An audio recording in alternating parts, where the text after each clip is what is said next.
여러분 반갑습니다.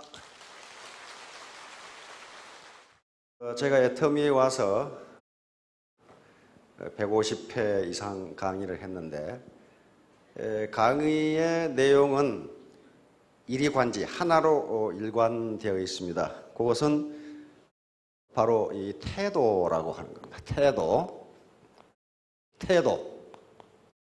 다시 말하면 애터미 사업에서 성공하는데 가장 중요한 것은 학력도 아니고 경력도 아니고 무슨 능력도 아니고 태도, 즉 마음가짐이라고 하는 겁니다. 마음가짐, attitude. 그래서 미국의 이 성공학, attitude, 성공학을 강의하는 이 강사들 그리고 성공 철학자들이 늘 하는 얘기가 attitude is everything 그럽니다. 태도가 전부다. 당신이 어떤 태도를 갖느냐에 따라서 성공이 결정된다. 요 얘기입니다. 그래서 오늘 또 소굴 대신이라고 하는 건데 이것도 역시 어떻게 내 마음가짐을 가져야 될 거냐. 바로 속을 대신하는 자세를 갖지 않으면 절대로 성공 못합니다. 그보다 먼저 애터미는 단순히 돈 버는 장소로 처음에 출발하지를 않았어요. 평생학습. 지금 세계적으로 선진국들이 하고 있는 게 평생학습이에요. 라이프타임 러닝. 왜 평생학습이 중요하냐면요. 과거 농경시대에는 대학을 졸업하면 그 대학에서 배운 지식 가지고 평생을 잘 먹고 잘 살았어요. 평생을 지식인으로 존경을 받으면서 살았다고요. 과거 일제시대부터 고등고시에 합격을 하면은 최근에 우리나라 사법고시죠. 행정고시, 예무고시 그런 거. 그 고등고시에 20대 합격을 하면은 평생 늙어 죽을 때까지 대접받으면서 잘 살았어요. 또 몇 년 전까지만 하더라도 산업화 시대까지만 하더라도 의사가 되면은 딸 가진 졸부들이 열쇠 3개 들고 쫓아와. 그걸 내가 봤어. 왜냐하면 우리 아들이 한의사거든. 한의대를 졸업하니까 중매쟁이들이 말이지 열쇠 3개씩 들고 줄을 서. 근데 지금은 사법고시 합격해서 변호사가 된다든가 로스쿨 나와서 변호사가 된다든가 또는 의과대학 나와서 닥터가 된다고 해서 그게 평생 존경받고 잘 사는 게 아니에요. 치열한 경쟁이 벌어진단 말이에요. 그러니까 누군가는 그러면 그 직업이 나빠서 그러냐? 그렇지가 않아요. 이제는 어떤 직업을 가졌다는 것 자체가 그 사람의 평생 소득과 평생 존경을 보장해 주지 않는다. 따라서 산업화 시대에는 대학을 졸업하면 평생을 그 지식 가지고 써먹어도 부족함이 없었어요. 그런데 지금은 대학을 졸업해도 또는 어떤 학교를 졸업해도 그 지식을 1년도 써먹지를 못해요. 왜냐하면 새로운 지식이 계속 나오니까. 그래서 선진국에서는 평생학습이라고 합니다. 그래서 우리가 애터미를 출발할 때 애터미를 평생교육, 라이프타임 러닝 또는 컨티뉴어스 러닝의 하나의 문화를 만들자 그렇게 출발을 했어요. 그런데 현재 지금 우리 사회에서 여러 가지 문제가 복잡하게 터지고 있습니다. 그것은 뭐 때문에 그러냐면요. 가장 근본적인 이유는 하나입니다. 그것은 지금까지 우리가 돈을 사람보다 앞세웠기 때문입니다. 돈을 사람보다 앞세웠기 때문이에요. 다시 말하면 사람이 목적이 아니고 어떤 사람의 돈 버는 수단으로 전락했기 때문에 그런 현상이 나타나요. 그래서 이 작년 그리고 금년 우리 리더스 클럽에서 계속 강조된 게 뭐냐 하면은 애터미는 돈 냄새가 아니라 사람 냄새가 나는 기업으로 만들자. 그게 주제였어요. 사람 냄새가 나야지 어떻게 돈 냄새만 풀풀 나면 되느냐. 그래서 애터미의 사원 첫 번째가 영혼을 소중히 여기며 이렇게 딱 되어 있는 거예요. 영혼을 소중히 여긴다는 것은 영혼 그 자체가 인간이기 때문에 사람을 소중히 여긴다 그 말이거든요. 다시 말하면 우리는 사람을, 인간을 자기 목적 달성을 위해서 수단으로 쓰지 않겠다 그런 얘기예요. 그럼 어떻게 했느냐? 동반성장, 윈윈하는 같이 잘 먹고 잘 사는 그런 회사를 만들자. 그게 영혼을 소중히 여기면이에요. 그래서 오늘 또 역시 태도, 속을 대신해서 강의하려고 하는데 요 소자는 작을 소자니까 굴은 굽힐 굴자입니다. 우리가 굴복한다 할 때 굴자고, 대는 큰 대자, 신은 펼신자입니다. 그러니까 크게 성공하려면은 작은 굽힘이 있어야 된다, 그런 얘기예요. 마치 개구리가 멀리 뛰기 위해서 몸을 뒤로 움츠렸다 뛰는 것처럼 그렇게 하지 않고 뻣뻣하게 있어가지고는 멀리 뛸 수가 없다는 거예요. 바로 보다 멀리, 보다 빨리 목표에 도달하기 위해서는 작은 굽힘을 감수해야 된다. 지금 고사성어입니다. 자, 그러면 처음 오신 분들이 가지는 세 가지 의문이 있습니다. 요게 사기치는 거 아닌가? 이 사업을 할까 말까? 두 번째는 바로 한다면 나 같은 사람도 성공할 수 있을까? 세 번째는 그럼 어떻게 하는 건가? 요 문제예요. 요 문제에 대해서 의문을 갖지 않은 사람은 뭔가 좀 머리가 좀 이상한 사람이에요. 반드시 의문을 가져야 돼요. 무슨 사업을 하든지. 자, 이런 문제가 해결돼야 다음으로 넘어갈 수가 있습니다. 자, 그러면 성공하는데 아무렇게나 성공하는 건 아니에요. 세 가지 조건을 반드시 갖춰야 돼요. 이건 애터미 사업뿐만 아니고 구멍가게를 하든 자기 개인 사업을 하든 세 가지는 반드시 갖춰야 됩니다. 먼저 냉철한 이성, 이걸 차가운 머리, 쿨헤드라고 그럽니다. 쿨헤드. 그 다음에 두 번째가 마음 공부가 더 중요합니다. warm heart, 따뜻한 마음을 갖지 않으면 반드시 패가 망신한다. 지금 현재 사회적으로 일어나고 있는 것들이 그겁니다. 따뜻한 마음을 안 가졌기 때문에 돈을 앞세우고 사람을 뒷전에 두는 바람에, 다시 말하면 사람을 자기 돈벌이의 수단으로 이용하면은 돈이 잘 벌려요. 그러다가 한 방 터지면은 패가 망신하는 게 바로 warm heart가 없어서 그렇습니다.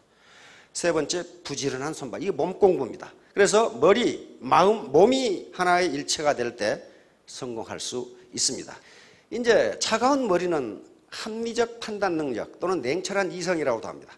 냉철한 이성으로 내가 지금 여기 오셨으면 이 회사는 어떤 회사인가를 스스로 판단해 보셔야 돼요. 누가 좋다고 그러니까 하고 나쁘다고 그러니까 안 하고, 그것은요 자기의 주체적 삶을 살지 못하고 누군가의 노예가 되어 있는 거거든요. 그래서 반드시 최종 판단은 자신이 해야 됩니다. 그래서 먼저 합법성, 이 회사가 합법적이냐. 그런데 합법성은요 지금 현재 네트워크 마케팅으로 등록해서 하고 있는 회사는 전부 거의 대부분 합법적으로 설립된 회사들입니다. 그것만 가지고 합법성을 따지면 안 되고 사업을 합법적으로 하고 있느냐, 이것도 따져봐야 돼요. 다시 말하면 도덕적으로 하자가 있는 것도 합법적이 아닌 거예요. 예를 들면 와이셔츠 한 장에 500만 원에 판다. 그거 죄가 돼요, 안 돼요? 죄 안 됩니다. 500만 원에 팔건 5천만 원에 팔건 그거 죄가 안 돼요. 왜? 그걸 강매하지 않고 스스로 샀다면은 그건 죄가 안 돼요. 두 번째는 경영자의 도덕성과 경영 능력입니다. 두 개 다 갖춰야 돼요. 도덕성이 없어도 안 되고 경영 능력이 없어도 안 됩니다. 두 개를 다 갖춰야 돼요. 세 번째는 제품의 경쟁력. 이것은 아이템 구성과 품질 및 가격을 의미합니다. 이거 잘 따져보셔야 돼요. 그 다음에 수익 구조, 리워드 시스템, 마케팅 시스템인데, 다시 말하면 물건도 좋고 가격도 싼데 내가 죽으라고 일을 했더니 위에 사람들이 다 가져간다. 그런 일을 하면 안 돼요. 다음은 비용 부담이에요. 이게 비용 지출이 많으면요 우리 옛날 어른들이 앞으로 남고 뒤로 미친다고 그랬거든. 그렇게 돼요. 그렇게 돼서는 안 돼요. 그 다음에 비전, 이 회사가 살아남을 수 있느냐 하는 것도 봐야 돼요. 경쟁력을 가지고 있느냐. 다음 교육 시스템. 교육 시스템이 어떤 테크닉, 고객을 속이는 방법 등을 가리킨다면 그 회사 제품의 경쟁력이 없다는 걸 이야기합니다. 경쟁력이 있는데 과장 과대 광고를 하거나 허위 과대 광고를 하거나 또는 세뇌 교육을 하거나 또는 고객을 속이는 테크닉을 교육해야 할 이유가 하나도 없어요. 그래서 교육 시스템도 잘 봐야 됩니다. 그다음 행사 시스템. 요란스럽게 턱시도 입고 드레스 입고 나와서 빵빠레 불고 하는 데는 가지 마세요. 왜냐하면 시끄럽게 정신을 빼가지고 뭔가를 감추려고 그런다고요. 일반적으로 순금은 도금하지 않습니다. 굴이나 도금하지 않아요.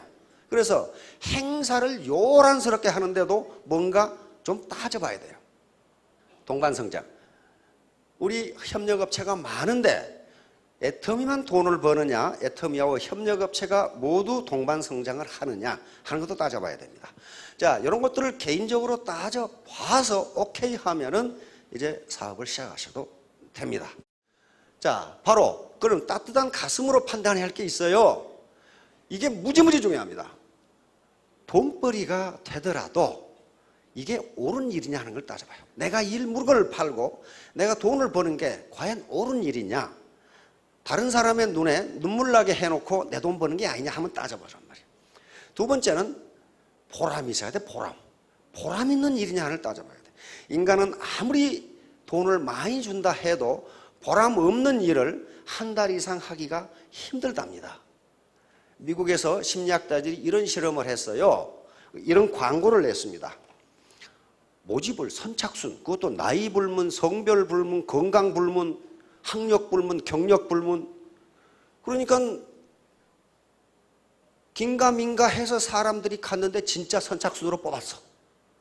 선착순으로 뽑아가지고 일을 시키는데 광고대로 힘들지도 않고 어렵지도 않고 정시 퇴근이고 그 다음에 임금은 굉장히 많이 주고. 그런데 그 일이라는 게 뭐냐 하면은 매우 쉽고도 편한 일인데 이 일에 보람이 없어. 이 회사에서 시킨 일이 이러한 A4 용지에 양쪽에 점을 이렇게 찍어 놓고 자를 대고 점을 연결하는 일이야. 얼마나 쉬워. 이게 무슨 뭐 연령이 필요 있어, 학력이 필요 있어, 경력이 필요 있어, 무슨 그래 손가락만 움직이면 할 수 있어. 양 종이에 찍어 놓고 줄을 긋는 일이야.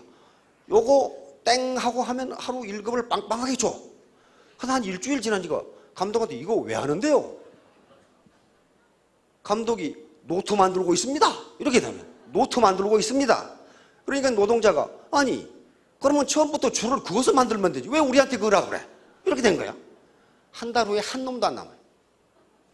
다시 말하면 인간은 아무리 쉽고 페이가 많이 주어져도 보람 없는 일은 일주일을 하기가 힘들다 해요. 만약에 여기 계시는 분 밑 빠진 독에 물을 하루 종일 갖다 부으면 일당을 두각이 주겠다. 이거 며칠 할 수 있을 것 같아. 일주일 못합니다. 일주일 하면은 벌써 한 3일 되면 우울증이 오죠. 우울증 오다 한 일주일 하면 이게 돌아 이제. 그러고 이 일을 시킨 놈이 누구냐고 나타난단 말이에요. 그럴 거 아니에요. 밑 빠진 독에 물 붓기. 왜? 인간은 아무리 쉽더라도 보람 없는 일은 일주일 이상 하지 못한다 해요. 아무리 양심 없는 인간도.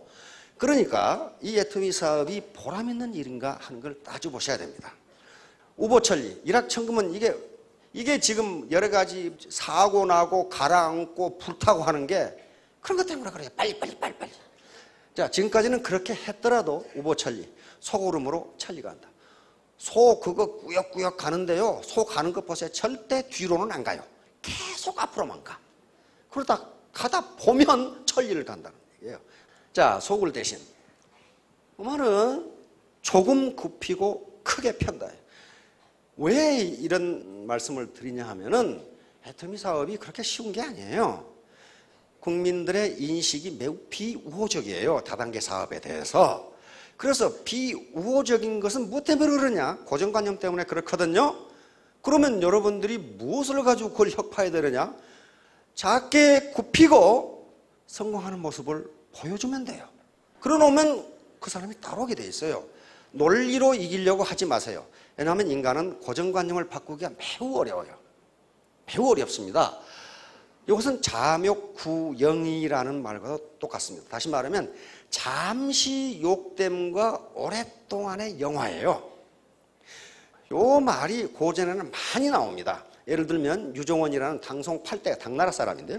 당송 8대가 중에 하나로 꼽히는 아주 유명한 문인인데 자기 친구 집에 불이 났다는 소식을 들었어. 그런데 자기 친구 집에 불이 났다는 소식을 듣고 그 친구 학자에게 편지를 썼어. 처음에는 듣고 놀라고 조금 있다가는 의심스럽게 생각하다가 지금은 매우 기뻐합니다. 일어났어요. 당신에게 위로를 해줄까 하다가 축하하는 편지를 보냅니다. 이게 뭐 뚱땅지 같은 편지를 보냈어요. 불이 불나서 집이 다 타버렸는데 축하하는 편지를 보낸 거예요. 근데 그 뒤 학자가 그 편지를 설명해 놨어요. 소굴 대신. 지금 작은 재앙, 작은 화를 딛고 크게 일어설 수 있다. 그렇게 딱 해설을 해놨어요. 그러니까 유종원이라는 대학자가 그런 편지를 보낸 거예요. 지금 이 어려움을 극복하면 당신은 더 크게 성공할 것이다.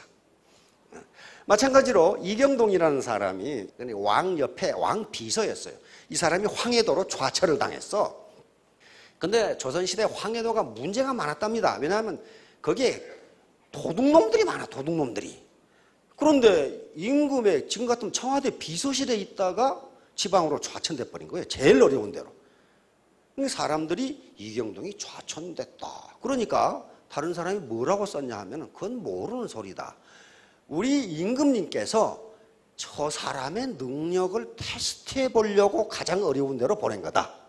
그래서 거기서 일을 잘 처리하면 아마 더 크게 쓸 것이다. 다시 말하면 임금님이 소굴 대신을 지금 시험해 보신 것이다. 이렇게 해설이 났어요. 그런 얘기예요. 그러니까 잠시의 어려움을 참고 그것을 바탕으로 노력하면 더 큰 성취를 올릴 수 있다. 이런 얘기. 이런 거죠. 개구리가 이 파리를 잡으려면 이렇게 해야지 뻣뻣이 서서는 못 잡아요. 여기서 튀어 올라서 잡아야 되거든요.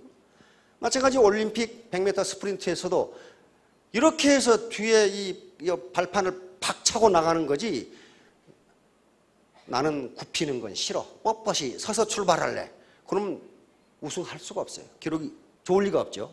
자, 과하지요. 중국에 춘추 전국시대라고 하는 시대가 있었습니다. 이 춘추 전국시대가 주나라 시대인데 500년입니다. 무려 500년이에요. 그러니까 여러분 생각해 보세요. 500년간 전쟁으로 나라를 샌다면 어떻게 되겠어요? 그 시대예요. 그 시대를 마감한 게 진나라 진시황이라는 사람이에요. 진시황이 천하를 통일해서 여러 제국들이 하나의 대제국으로 통일된 게 진나라입니다. 그런데 500년간 다투어서 천하를 통일했는데 망하는 것은 15년 만에 망해버렸어. 그러니까 어떤 성공하는 데는 오랜 시간이 걸리지만은 망하는 데는 그렇게 많은 시간이 안 걸려요. 그래서 바로 차가운 머리, 냉철한 이성과 따뜻한 가슴이 필요하다는 거예요. 따뜻한 가슴이 없었어요. 이 진시황은 냉철한 이성은 있었습니다. 다시 말하면 말 위에서 나라를 얻을 수는 있지만 말 위에서 다스릴 수는 없어요. 칼로 나라를 얻을 수는 있는데 칼로 나라를 다스리지가 않습니다. 칼로 다스리면 누가 일어나요? 민중이 일어납니다. 민중이. 그래서 15년 만에 망해버렸어요. 그래서 천하가 지금 이제 다시 주인이 없어져 버렸어요. 이제 천하의 주인 자리를 놓고 영웅호걸들이 각지에서 일어납니다. 그 중에 대표적인 사람이 바로 황후라는 사람이고, 그 다음에 찌질이 2% 부족한 유방이라는 사람이에요. 근데 결국은 유방이 이겨서 한나라 한고조가 되고 한나라를 세웁니다. 그런데 황후하고 유방은 게임이 되지를 않아요. 황후는 대대로 초나라의 장수 집안이고 귀족 집안이에요. 거기다가 그 황후의 힘을 역발상 기계세라고 그랬어요. 산을 뽑아버릴 힘과 천하를 뒤덮어버릴 그런 기계를 가지고 있는 장수가 황후 장수였어요. 유방은 한나라를 세우는 한고조인데 한나라 때 써진 사기에도 그 어머니 아버지 이름이 없어. 이름이 있기는 있는데 할매, 할아버지 그렇게 써놓은 거예요. 우리 같으면. 그러니까 그 정도로 보잘것없는 출신이에요. 그것도 황후는 그 당시에 초나라 장수였고 유방은 우리나라 같으면 면석이 정도, 면장 정도 요 정도 하고 있었는데 어떻게 유방이 이겼냐 말이에요. 그것은 딱 한 가지예요. 황후는 자기가 너무 똑똑했기 때문에 다른 사람 똑똑한 것을 인정하지를 않아. 지가 잘 똑똑해. 그리고 다른 사람 말을 듣지를 않아. 유방은 지가 2% 부족하니까 다 털어. 지가 자기를 알아. 그래서 이긴 거예요. 자, 이제 의사결정 선택입니다. 여러분들이 의사결정은 반드시 선택을 의미하는데 선택은 어느 하나의 희생을 의미합니다. 결코 두 가지를 다 가질 수 없어요. 돈과 명예, 권력을 동시에 가지려고 하면 반드시 패가 망신해요. 다시 말하면 어느 하나를 가지면 어느 하나는 반드시 포기해야 돼요. 다시 말하면 의사결정이라는 것은요, 요거예요. 이쪽으로 가기로 했다면 이쪽 경치는 포기해야 돼요. 두 개를 다 볼 수가 없어요. 따라서 이게 옛날에 어떤 왕국의 임금님이 학자들한테 이놈의 세상에 무슨 놈의 책이 이렇게 많느냐 말이야. 내가 바빠 죽겠으니까 그 책을 한 권으로 줄여라. 그래서 한 권으로 줄여서 갖다 드렸더니 읽으려고 보니까 그것도 시간이 많이 걸려요. 그래서 이 한 권을 한 줄로 줄여라. 세상에 있는 모든 책을 한 줄로 줄여라. 그래서 학자들이 가져온 게 요거예요. 한 줄로 줄인 게 Nothing is free in the world. 세상에 공짜는 없다. 요게요. 세상에 공짜는 없다. 이게 기회비용입니다. 하나를 얻으면 하나를 버려야 됩니다. 그러지 않고 두 개를 다 가질 수가 없어요. 다시 말하면 고등학생이 공부를 할 것이냐 데이트를 할 것이냐. 데이트를 한다면 공부할 수 있는 기회는 포기해야 돼요. 공부를 한다면 데이트하는 기회는 포기해야 됩니다. 그래야지 데이트하면서 책 가지고 공부한다? 그거 잘 안 돼요. 반드시 하나를 얻으면 하나는 포기해야 된다. 이게 기회비용이라는 개념이에요. 요게 이렇게 되고 싶으면 공짜로 안 된다 그런 말이에요. 요런 과정을 거쳐서 팔딱 뛰게 돼 있단 말이죠. 다이어트도 공짜로 되는 게 아니라 반드시 뭔가 어떤 기회를 상실해야 돼. 포기해야 돼. 먹는 기쁨을 포기하든가 TV 보는 시간을 줄이고 운동하든가 뭔가 하나를 포기해야 돼요. 애터미 사업에서도 마찬가지예요. 반드시 소득에는 즉 자기에게 들어오는 인풋이 있으면 아웃풋이 있어요. 하나만 있을 수가 없어요. 그러니까 애터미 사업에서 얻을 수 있는 게 요겁니다. 생계소득이라든가 경제적 자유, 폭넓은 인간관계 유지, 봉사, 기여, 자아실현, 그리고 리더십 발휘, 강의 기회, 또는 노후 준비, 국내 여행, 또는 당당함, 돈이 있으면 당당합니다. 자신감. 이런 것들이 효과의 이펙티브니스라고 하는 거예요. 또는 베네핏이라고 하는 거예요. 내가 애터미 사업에서 얻을 수 있는 거예요. 그러니까 월천댁이라는 것을 내가 얻을 수 있는 가치라고 보면 그게 공짜로 안 된다 그런 말이에요. 여기 좌측에 반드시 비용을 투입해야 돼요. 뭔가를 희생해야 돼요. 희생하지 않고 오른쪽 것이 나올 수가 없어요. 희생이 뭡니까? 체면, 자존심, 위신, 속상함. 속이 있는 대로 상할 수가 있어요. 그게 코스트예요. 그 다음에 시간, 취미생활, 늦잠 자는 것도 참 기분 좋은 일이거든요. 근데 그게 포기해야 된다고. 여가를 활용하는 거. 그 다음에 TV 시청이라든가 여행도 제한을 해야 돼요. 노는 거 다 놀고 오른쪽 못합니다. 그 다음에 반대, 가족이 제일 세게 반대해. 그 다음에 친구, 친인척, 그 다음에 노력 투입, 육체적 피곤함, 그리고 귀찮음, 인간관계. 이런 것들이 코스트고 이 코스트를 지불할 때만 오른쪽에 베네핏이 나온다. 어떤 혜택이 나와요. 그런데 문제는 이제 어디에 있냐면은 모든 개인이 이것을 어떻게 평가하느냐에 따라서 선택이 달라져요. 개인은 전부 다 자기 효용 함수를 가지고 있기 때문에 만약에 어떤 사람이 요것이 요것보다 크다 이렇게 되면은 사업을 할 겁니다. 요것이 똑같다 그러면 할까 말까. 만약에 이것이 더 크다고 생각하는 사람은 절대로 안 해요. 체면, 자존심, 속상함이 훨씬 큰 가치가 있다 하는 사람은 절대로 하지 않는다. 그러나 그것보다 노후 준비라든가 당당함이라든가 그 다음에 사회에 봉사하고 기여하는 것이 훨씬 가치가 있다 라고 생각하는 사람은 이것도 크게 가치. 이게 전부 다 어떤 정량적으로 측정할 수 있는 게 아니고 개인의 효용함수 속에서 정성적으로, 다시 말하면 퀀티티브, 정성적으로 질적으로 측정을 해야 되기 때문에 어떤 것이 크다 이야기할 수가 없어요. 자, 얼마 전에 MBC 텔레비전에서 어떤 펀드 설계자가 나와가지고 지금 상당한 이 중견기업의 부장의 평생이 어떻게 될 것인지를 평생 이 재무 설계를 하는 프로그램이 나왔어요. 현재 중견기업의 부장 정도 되니까 월 받는 것이 한 800만 원. 그러니까 연봉이 한 1억 정도 되더라고요.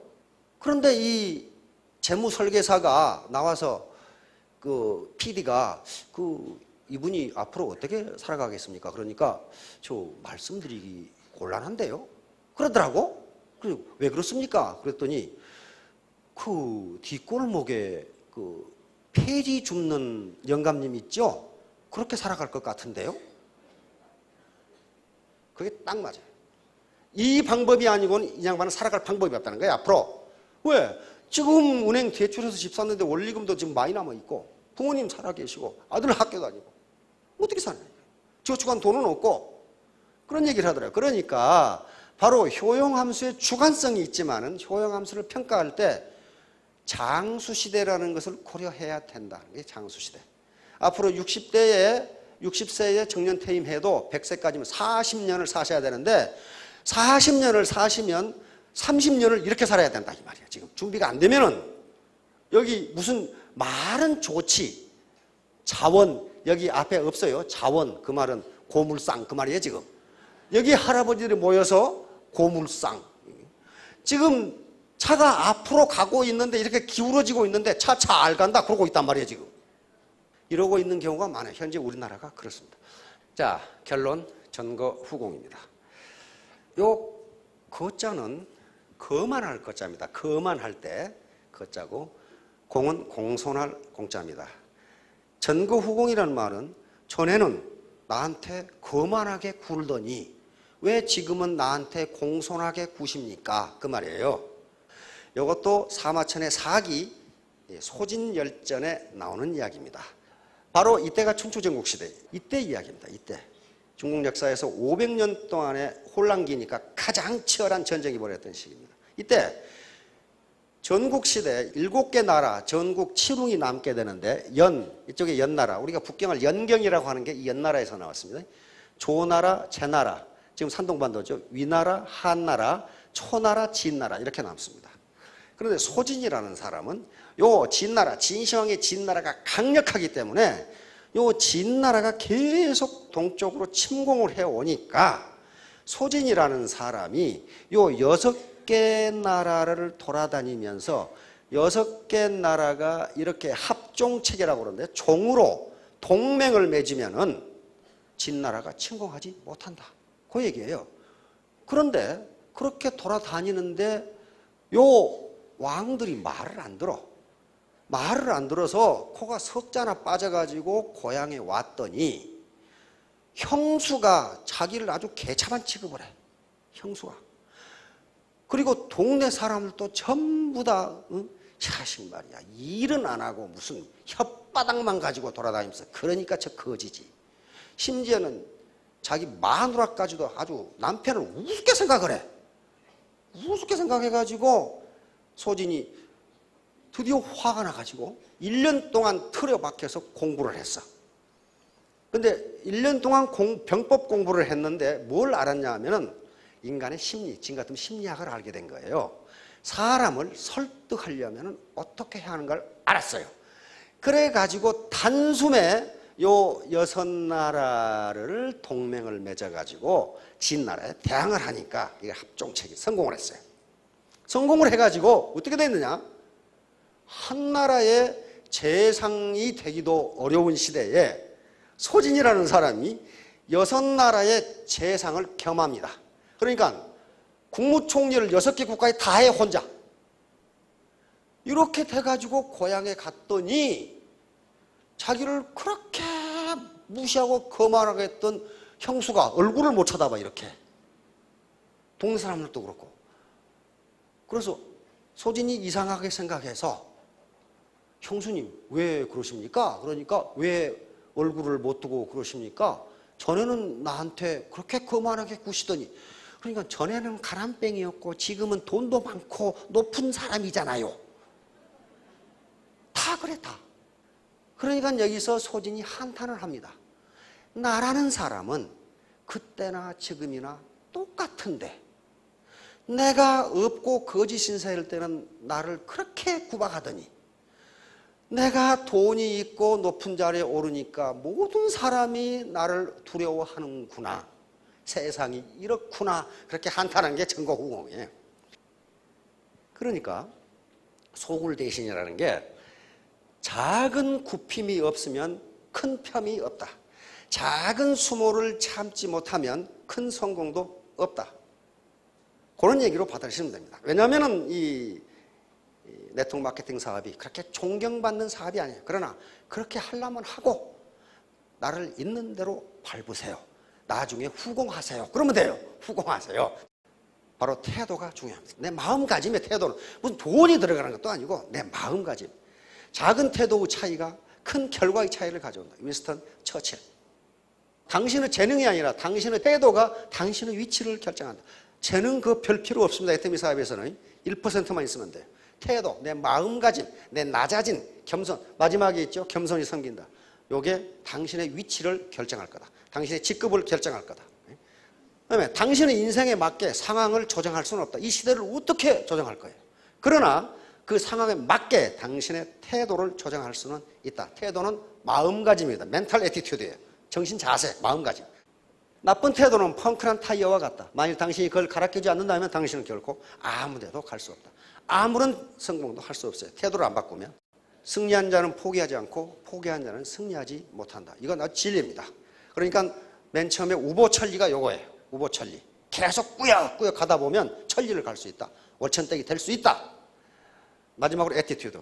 영어 알파벳 순으로 하면 전부 합해놓으면 100점이 됩니다. 그런데 여러분들의 능력은 1%입니다. 1%만 있으면 돼요. 나머지는 전부 태도와 관련되는 것이고 이걸 합하면 100점이 되고 신사숙녀가 됩니다.